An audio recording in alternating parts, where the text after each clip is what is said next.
If you're just joining us, you're watching Lagos Television right here on... you're watching The Conversation right here on Lagos Television. Of course, we're talking about this morning something interesting. Jibola said, look, let's get off politics, economy, and all political affairs, and let's talk about something light. I like something light sometimes. Give me but something of course, light. What do you say? Give me something light. Yeah, something light, like eba and fufu for breakfast. But having said that, even if you are tone deaf, you've got ability to move when you hear the sound or to the beats. That's what music does. If you can't even sing it, we've come to realize that it's a therapeutic nature and its healing power transcends centuries and even decades. Right from when I can read or can even imagine, that's what music does. And of course, if you know what it means to have very inspirational and very talented country like ours, where you have so many budding talent and great musicians, you know that we can't have less of hits after hits, if you know what I mean. Hits, you know. We have music back to back. We've got Grammy winners, we've got Afrobeat legends, way back from Apala days and Afro high life, talking about our own music here. But this morning we're looking at music as an instrument of social crusade. Hardly will you even go for any campaign or any rally or any, like we have even protests, that we won't have interlude of music. Music has a way of penetrating the mind. Like a lyric said, even if you don't understand what it's saying, it can actually change your soul. You begin to react to it. So this morning we're looking at music as an instrument of social crusade. How can we begin to tailor music to help begin to change minds and begin to project those things we really want in our world today? That's our conversation this morning. We have a gentleman. He's called the Heat Sound. And of course, going through his profile just a few minutes before I came on there, he's from Kogi State. I like people from that side. I won't tell you the reasons why, because they've got fantastic human beings there. Men or they're women? I said, they've got fantastic human beings there. Men or women? I said they've got fantastic human beings there. That's why I like them. Okay. And I've got fantastic relationships. So this morning is a pleasure to invite to the studio a music producer. He's also, he's called Heat Sound, but it's also the executive of Heat Sound. How does that work? I don't understand. Please make welcome Joshua Abba. It's a pleasure to have you in the studio. Thank you very much. So for the purpose of this conversation, we call you Heat Sound. Yeah, that's my name. Okay. First, I'm curious as to how you got into music. Okay. From the story you say you've been doing for a long time. Yeah. But even right here in the studio, if I ask anyone, how long have you been singing? You hear, I've been singing since I was my mother's womb. I started from the church. Yeah, of course, it's a common place to start anyway. So when did music hit you? And when did the sound come? Actually, I was born in a family of music. My dad was a music lover. And like, when I was little, I always listened to cassettes. Like, he has this collection of a cappella songs, Lucky Dube, Bob Marley, Bobby Brown. So I always felt this feeling of, okay, do you know what? What's this music about? What does it entail? So I ventured into, like you say, church music. I joined the choir, and then I started learning the drums. And from there, I felt, okay, there was way more than I can just do with this stuff. And I started producing around 2010, 2011. So it's been a while. I've been producing for a while, and it's been a great journey, actually. So how would you classify your music?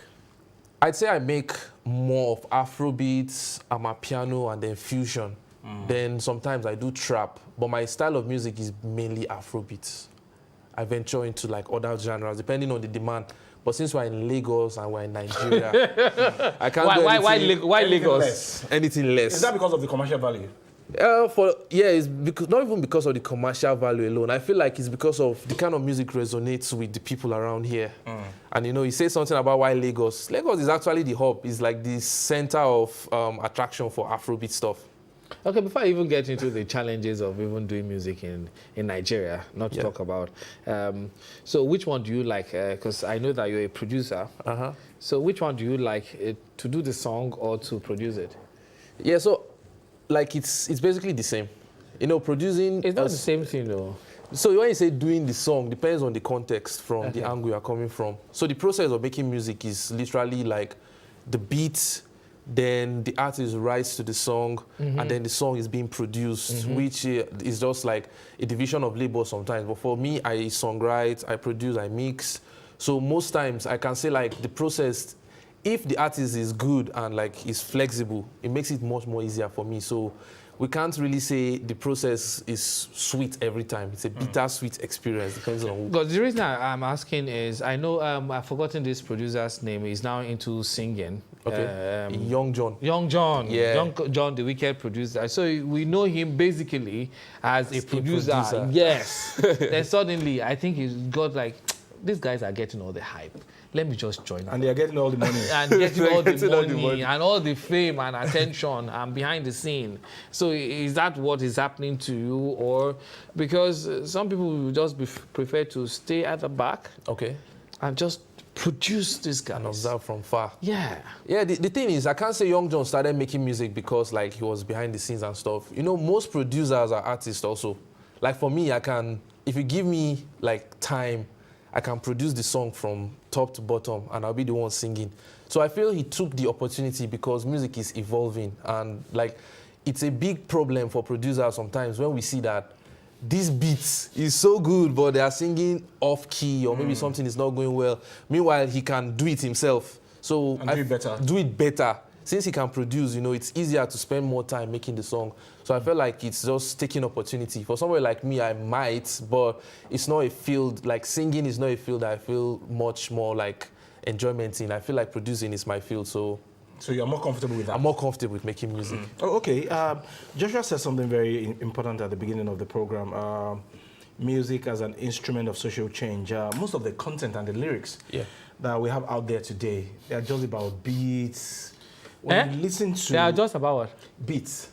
Okay. Beats, and when you see some videos, the kind of things that they showcase, it's not sending any message, it's not trying to correct any social vices in the society.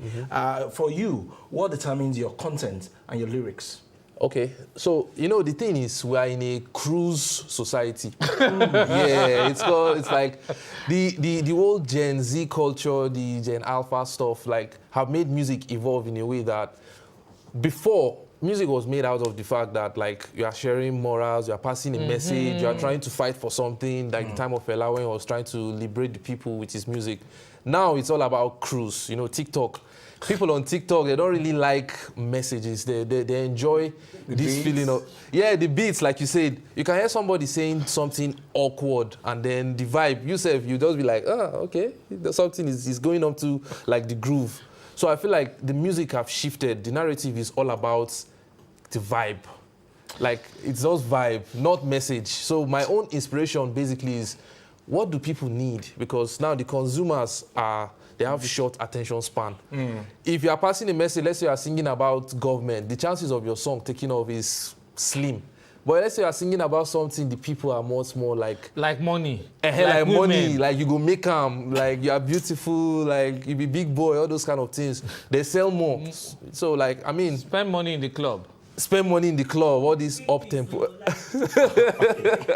So yeah, the music have evolved towards that. And I can say most people see it as they don't listen to music because they want to like escape reality. They don't listen to music because there's a vibe. If you want to escape reality now, it's more about podcasts and maybe something else, but not music. Even drugs. Okay. Batamia Dunko Ka Under Pressure. My people under pressure. I'm just telling you the song I listened to growing up. You know, you have songs that literally shape the minds of young people.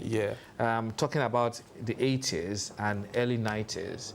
And you have songs, I've just mentioned Raskimono, I've mentioned, these are artists that literally wrote songs to address particular issues. What is the big deal what is the big deal in writing a song, finding a fantastic beat to it, and we can groove to it? Or we can just do go, go, go, go. Yeah, I mean, like, if you look at it, clearly what's happening now is a kind of global shift. Not now, it's been happening since like 2018, 2019, but it got more intense in 2021. The people now, they have so many things going on. Let's say you take your phone now, you can scroll for like an hour, like 2 hours. So music have even been shortened from all those lengths. You can't pass message with 1 minute. Instead, you can do a repetitive stuff. Like you say, go, go, go, ungo. That's the only part of the song a lot of people know. They don't know the rest of the song. They don't. That's because the music length have been shortened to like 45 to 1 minute. And that's because the algorithm, again, let's say social media algorithm have changed it in a way that if you are scrolling, they just want you to spend short time on one video before you jump to the other. So the music inspiration is now channeling towards the global shifts, whereby if you are making a political song, like I said, 1 minute is short. Considering like intro is there is the verse, there's chorus, the so bridge. Yeah, there's bridge, and then let's talk about like the segmentation of audiences, right? There are people that love reggae music, there are people that love liberation music, there are people that love gospel. So we can't just channel all that into one sector of people.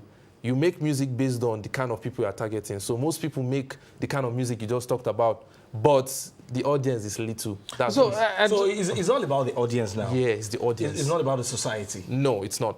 So it's like you're Is that the way it castigating should us, be? like, shouldn't musicians or producers be the social crusaders because you are in a particular where you occupy, rather, that's the best word I'm looking for. You occupy a fantastic spot in the life of people. You can literally permeate people's lives from the corner of your room. Don't you think it's a good avenue to just shape minds positively? Because as I see it at the moment, you have the Wizkids of this world, you have the Davidos of this world, the Remas of this world. You can just imagine doing and that is what you do for and you begin to wonder, can't I do something? Do you know the number of hits they have? Don't you think it's a good thing that they should realize that they have a social responsibility or a moral responsibility to perhaps be mature enough to occupy a spot that is important to the people, apart from getting them high with vibes? Yeah, so like when I was saying something the other time, I talked about retention.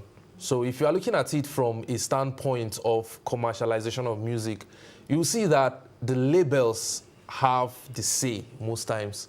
Not even the artist? No, not the artist, because the labels put money into the artist. It's like an investment thing. So I was speaking with someone just recently and I realized that some artists start with a particular style and then switch when they get a major deal. So I'd say like the commercialization of music have been like the main reason.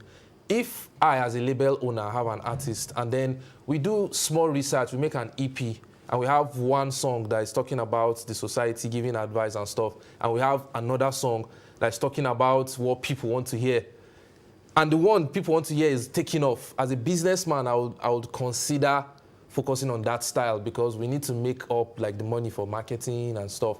So I'd say commercialization of music has a big role in all this, not the artist. If that is the notion now, then aren't you bothered about the lifespan of your work? Joshua sang some songs now. I remember way back when I was small, but Amia Dukokoka, my mom used to play for me. Yeah. And look at the likes of Wizkid as well. Yeah. Ojuelegba. Yeah. You can still remember it from now till tomorrow. Mommy Mew, Mommy Mew, Mommy Mew. Those are songs. Timeless music. So if you are just cruising, then what happened to your to your song in another 1 or 2 years? So now that's the disadvantage of commercialization of music.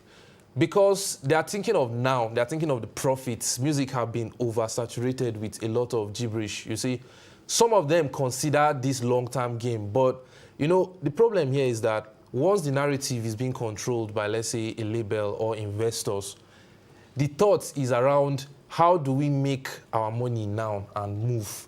So if you notice, some of the artists, they make timeless music when they are mostly independent. like the shifts, the whole narrative shifts because they've made enough money and now they can like calmly just tell their story. But for the upcoming artists, I don't think they consider that. And like Weezy was once an upcoming. And Yeah, he made some fantastic music. he made some fantastic Till music. now, we still sing. We still sing those songs. And you know, the oversaturation of music now is the main issue. We have millions of musicians sprouting out. So the competition is so high that they are under pressure to deliver what consumers will want to take in. Are you bothered with the pressure of timelines, especially when it comes to musicians? Because you know that if you're not careful, before, I remember last year, was it last year or this thing? It was, what was his name? Ashake. Ashake. Yeah, Ashake.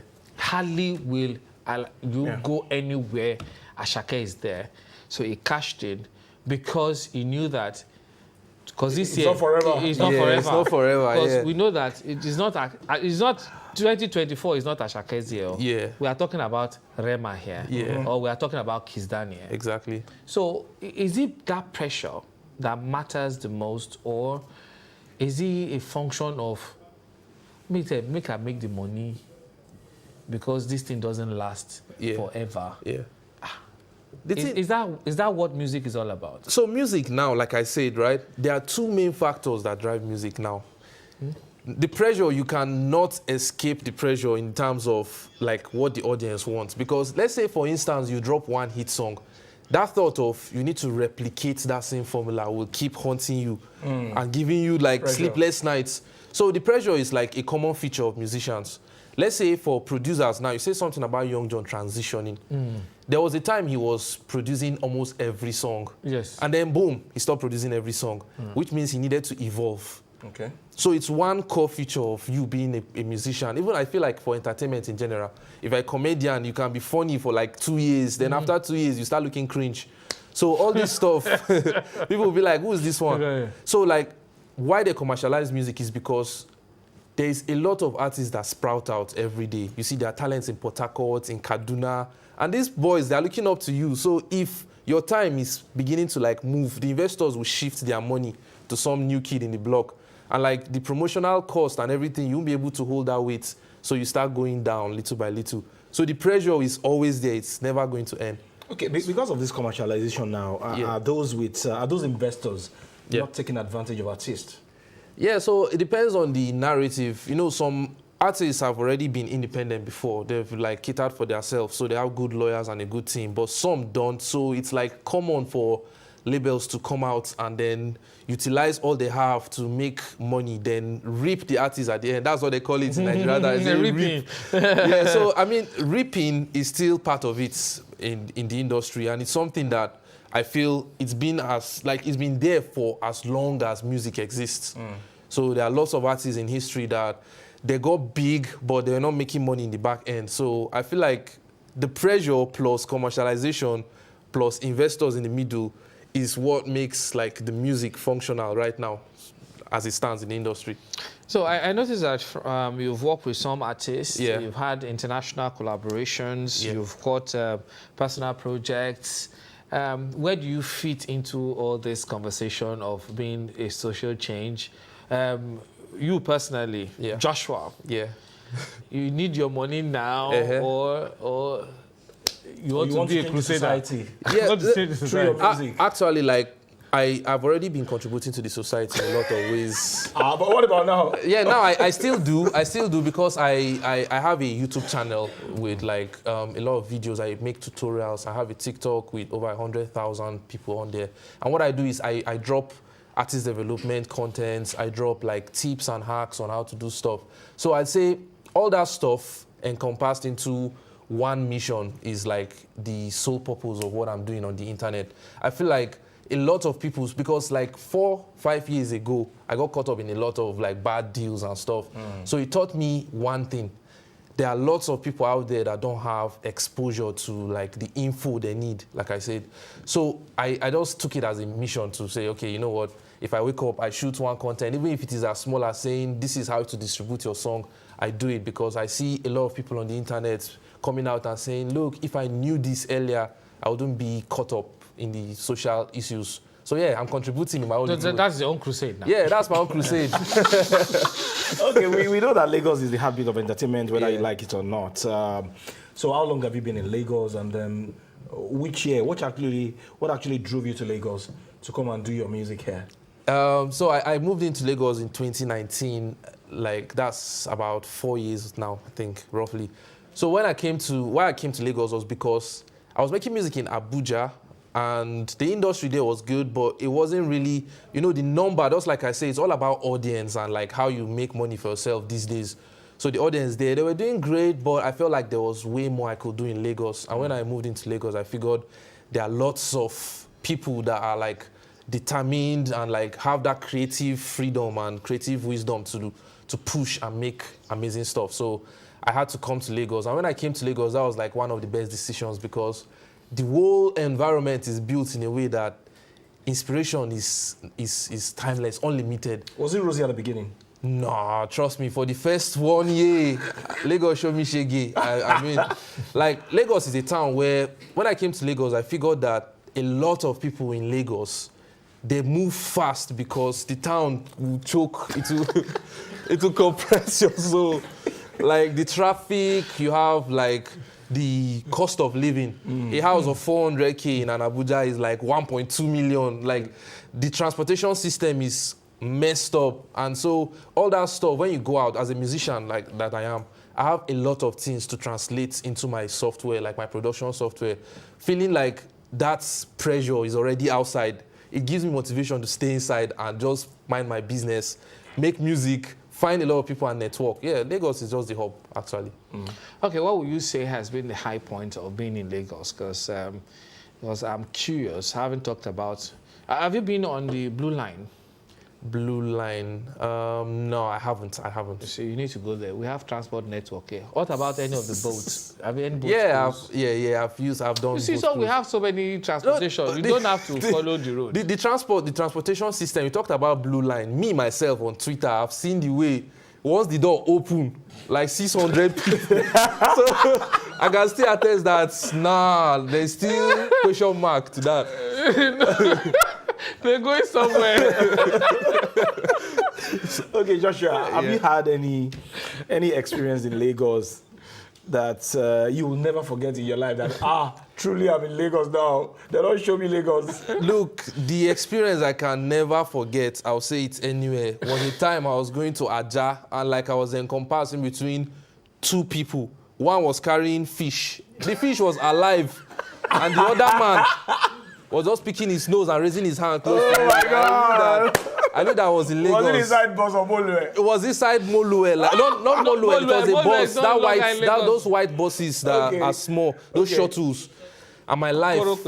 Korokwe, those small buses, I don't know what they call them. Like, so I was going to Ajah to have a session. That day, Lagos have shown me shaggy in a way that I didn't have bolt money, so I had to like manage with the bag on my lap, and that lady, then that guy. Fish. I was just praying that, please God, no traffic, and then there was traffic. Hey God. And they were sweating. I almost lost my life that day. That was when I knew that Lagos is not for the weak. Yeah, because in a place like ABJ, you have these small shuttles, and sometimes you get just two people in the back. Yeah, they are cheap. But in Lagos, that was when I knew, welcome to Lagos. You're in town. But you have never lost your phone or your wallet? The thing I've lost is more than phone and wallet. Let me not lie. Because, so Lagos, there's the welcome to Lagos they told me. And I was like, okay, I'm a sharp guy. I'm a sharp guy. They did me dirty. So, like, the experience is, I actually worked for somebody and he said, okay, you know what? Go home, you see a lot when you reach home. Hey, I reached home, number switched off. That was when I now said, wait, this is not Abuja. Shine your eye. I'm so sorry. I went back to the place and then boom, they say, wait, this person, you don't move. I say, no, this is it. I need to shine my eye. Lagos, they don't run mistakes. Okay, interesting. I was expecting such stories because honestly, one of the things, don't let me talk about that. But the fact is, now that you know about Lagos, but of course the opportunities in Lagos are endless. Limitless. And so you have, so what would you say is the high point of being in Lagos? So we've talked about the lows. Yeah. Talking about music now. Okay. What would you say you've achieved in terms of your music career before we even move to what you're looking forward to? Yeah, so the highest point was when I did Guinness World Attempts for the longest recording marathon. I saw the unity and support from Lagosians. Like, I've been to a lot of places, and I would say the only place that when you want to do something, people come out in large mass and with good vibes is Lagos. Because there are other places where you are like, when you call people, they will come, they will press their phone, sit down and leave after 10 minutes. But Lagosians, they are always inquisitive. The support was massive. And then meeting the likes of Don Jazzy, Runtown, and locking in studios with like great minds have really shaped my narrative. I can say, coming to Lagos, I felt like it might not work. I gave myself the timeline of 3 months. If you don't work at the Jackpa. To Abuja? Yeah, I was going back because I felt like this town, is it really worth it? Because, the narrative of people that are not Lagosians is, Lagos is going to show you Pepe. You come back to us.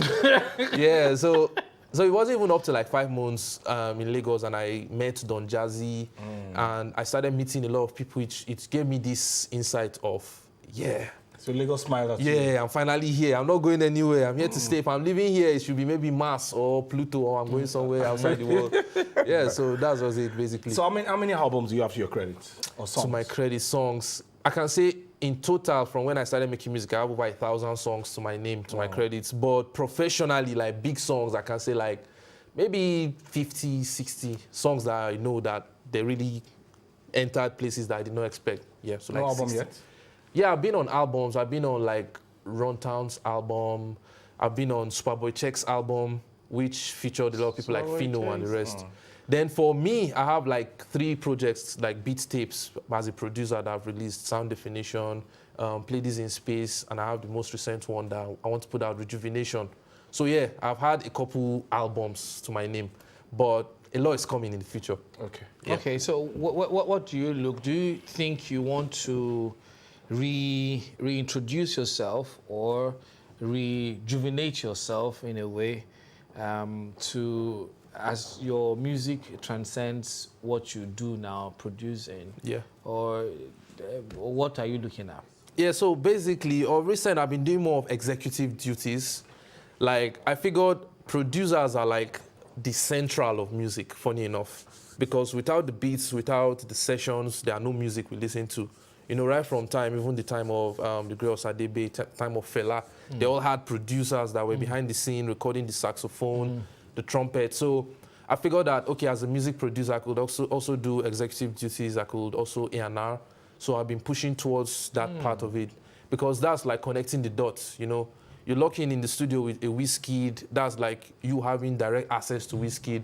What can you do that? So like you say, Crusade, you just try to use that avenue and the opportunity to like enhance other people's lives by like trying to make sure that music is being connected from various aspects. So I've been doing more of executive duties. And then I've written a book that is not yet like out to the public. It's called Artist Haven.